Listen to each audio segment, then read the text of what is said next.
What's up, everyone? You're here with Courtside Creatives. We are doing a live. We're ripping it live to do a State of the Heat right now as the NBA draft just ended, and the Miami Heat obviously have added Giannis Antetokounmpo to their roster. So we want to do a quick rundown of where the Heat are at right now, who they just drafted, and what to look out for as we enter the offseason. The big thing, obviously, being Miami landed its whale. Giannis Antetokounmpo is now a member of the Miami Heat after months of deliberation between the Bucks and the Heat and other suitors. They came to a deal that brought Miami, Giannis, and Bobby Portis, and sent out a slew of 4 players and multiple picks to the Bucks. It'll be sad to see players like Tyler Hero, Jaime Jaquez, Ware, and Kasper Siakachonas no longer on that roster. They were young pieces. Hero had been there the longest, obviously, for 7 years, but Jaime had a rebound year. Ware showed flashes of what he could become, and Kaz played incredible in the limited minutes that he had with that 3-point percentage that he was shooting at. But the big picture here is that Miami puts itself in a position to contend in the East and start building a roster around Giannis Antetokounmpo and Bam Adebayo. So you're getting a guy who is a top 5 MVP finalist just last season and has been in the MVP mix over the last 5-6 seasons. So you're landing someone that is immediately going to provide impact and is a freight train coming down the lane. So just his stats last season were he had 27 points, almost 10 rebounds, and 5 assists. That's something that shouldn't be brushed upon. You now have 2 players that can average 20 and 10, and Giannis being an even more dominating force in the paint. He shot 62% from the field, and 71% of those shots were in the paint. So you could tell, where his game is at. He's actually starting to develop a mid-range shot. He has the capability of developing a 3-point shot, but I don't think Miami wants him for that. They obviously want him to create rim pressure, to actually wreak havoc in the paint. And now building in this new duo of Bam and Giannis, we have to figure out how we build the rest of the roster, right, if you're the Miami Heat. So you still have Davion Mitchell. You have Andrew Wiggins that's likely going to opt into his contract. And Norm Powell is a question mark right now. Does Miami re-sign him? Does Miami do a sign and trade?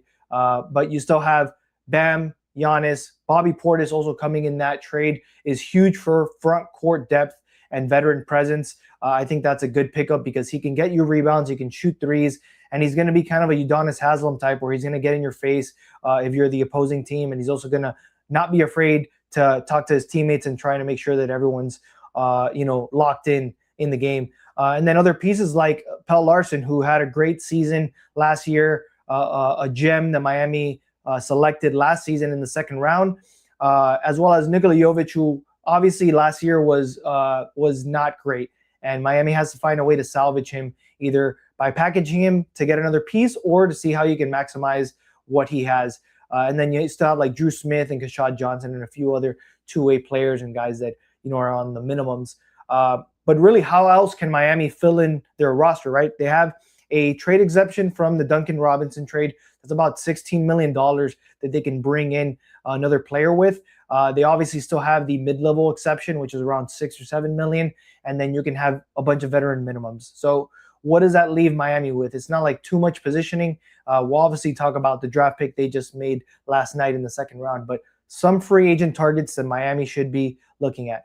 You have Tim Hardaway Jr. out there, 3-point specialist, very streaky shooter, so you got to live and die with a 3 with him. But you have Bam, you have Giannis that are going to be able to draw in defenders in the paint and create more of these openings on the perimeter. So you just need guys that can shoot.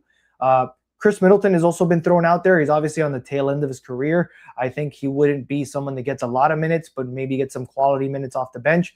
Is a good voice in that locker room to have. It's also good to have that camaraderie that they had in the championship roster between Giannis, Portis, and Middleton. So that trio could be a nice little mix that could help, channel that championship pedigree and bring it to the Miami Heat. And then you still have guys also like Klay Thompson that are probably looking for a new home and trying to get re-energized. I don't know how much he has left in the tank, but he can definitely still shoot.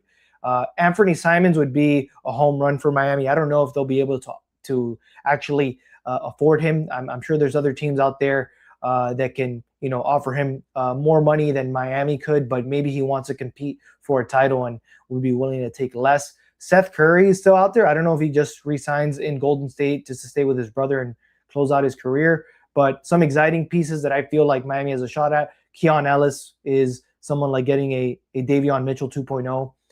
Plays really good defense. They both are from Sacramento, so it would be kind of funny for Miami to snatch two of those Kings guards and make the most of them. I know Miami would love Keon Ellis on that roster. Quentin Grimes would be awesome too. I just don't know what his market is going to be and if Miami will be able to afford him, but he would be a certified shooter that Miami could use. They could bring back Simone Fontecchio. He obviously played pretty well for Miami. I don't know what his situation is right now. He's a free agent, but maybe Miami can bring him back for a team-friendly deal. Rui Hachimura is still out there. Precious Achiuwa is out there.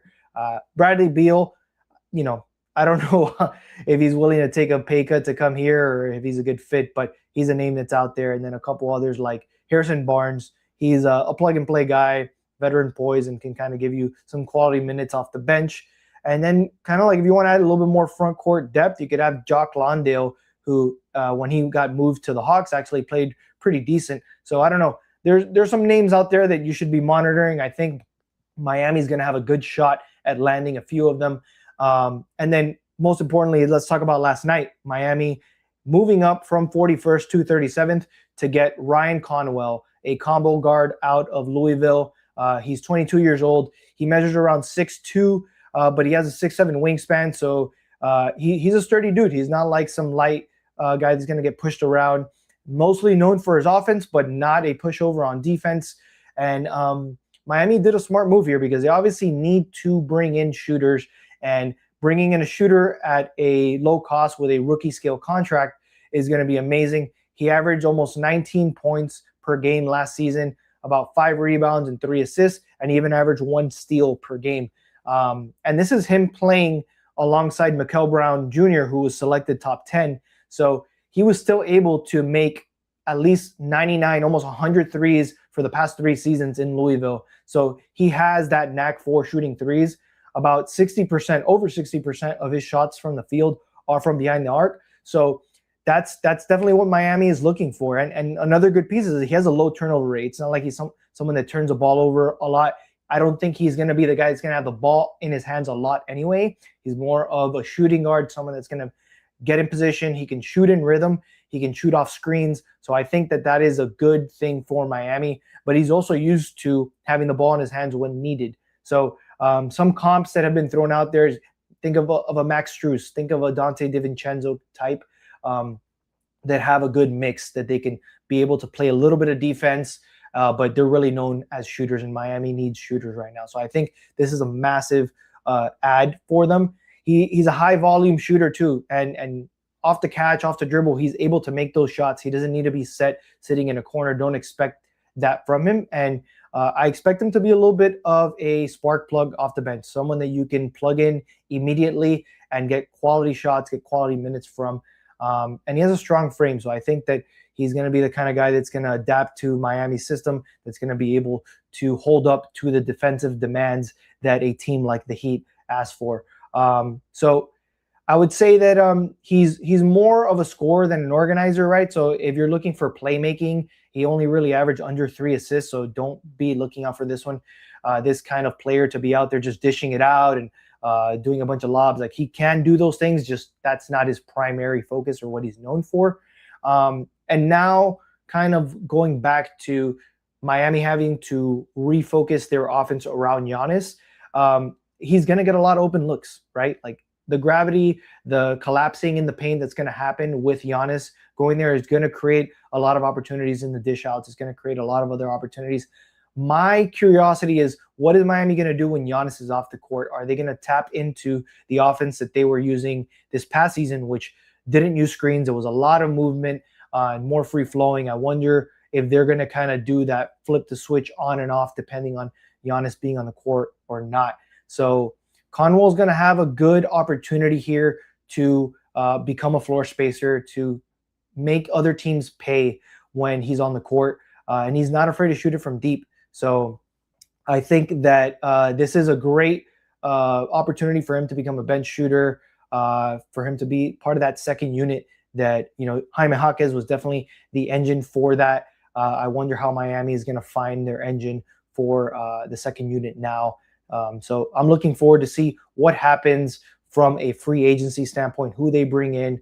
I'm really excited about the new piece in Conwell coming in. And there's just a lot of moving parts. I wanted to come on here real quick to kind of give a state of the Heat for those of you that are curious to know, where they're at right now. There's a lot of more moves, as most of you know. This Heat front office is not done. They are not going to rest with the current roster they have, and they're going to get really creative with the ability that they have with the current salary cap and with some of those trade exemptions. Something to call out as well is the trade. Even though it's done in principle, there still is an opportunity to bring in second to third, fourth, fifth teams into the mix to kind of facilitate other deals, especially on the Bucks side. They're probably going to move some of the young pieces that Miami gave them for even more draft capital. So keep an eye out for that. I don't know if Miami also uses that opportunity to move pieces. The two most glaring issues here being that Norman Powell, we have to find a way to re-sign him or find a way to sign and trade him and get pieces in return. Andrew Wiggins is either going to opt in to his $30 million contract, or Miami will find a way to stretch out that contract and maybe give him a few more years for a lower rate, which I think would be a fair deal. If not, I think it's either Powell or Wiggins. I don't know if we get to keep both. And then the other one that I doubt gets moved just because of having such a down year is Nikola Jovic. Having a $15 million contract on the books for someone that didn't really produce for you is tough. So Miami has two options. They need to find a way to reinvigorate him. Hopefully he has a bounce back year in the way that Jaime Jaquez had. Might be a lot to ask for. Or they can get really lucky and find a way to offload him and get some other pieces that can create, maybe veteran pieces or other guys that can plug and play right now, because there has been a little bit of a difficulty in trying to find the usage and find the right role for Jovic under Spo. So yeah, that's what I'm looking forward to. It looks like some people want to bring Timmy Jr. It would be great to have that family reunion and have the Hardaways back to see, a Hardaway on the back of a jersey in Miami would be nostalgic in so many ways. And he definitely can shoot. I think that's something that Miami is lacking right now and could use. So, with that said, I think that is the state of the Heat right now. Stay tuned for more updates. If you don't follow us on Instagram, we're Courtside Creatives. You can follow also our parent network, 786 Sports, on YouTube and Instagram. But with that said, appreciate y'all for jumping in on here, and we'll be having more of these as updates come. Have a great day. Peace.